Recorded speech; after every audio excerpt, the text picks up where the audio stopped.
6. novembril 2025. aastal kell 20.00 on tulemas järjekordne õpetlik, teaduslik ning sisutihe otse-eeter, kus rahvusvaheliselt tuntud Ukraina Tehnoloogiliste Teaduste Akadeemia akadeemik, teadlane, filosoofiateaduste doktor, psühholoog, parapsühholoog, teaduse anomaalsete võimaluste uurija Natalja Rodina selgitab vaatajatele meie reaalsuse kujunemise peensusi.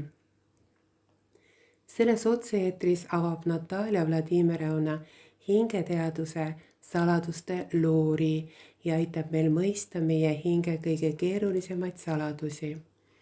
Mis on hing, milleks on see inimesele antud?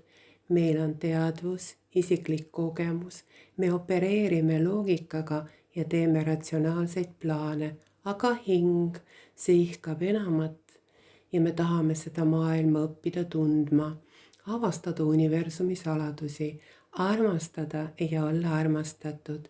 Maine õnn, võib-olla see ongi tee hinge ärkamiseks.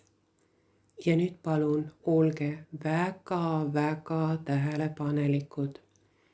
Otse-eetrit vene keeles on võimalik vaadata ja kuulata juurde lisatud lingilt ning eesti keeles on võimalik kuulata ainult sünkroontõlkena Zoomis, vaadates hääletult otse-eetrit.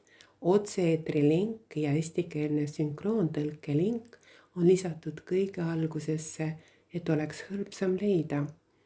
Tõlget ei lindistata, meeldivat jälgimist, kuulamist ja kaasamõtlemist. Meil on hea meel, kui te võtate osa sellest inforikast otse-eetrist.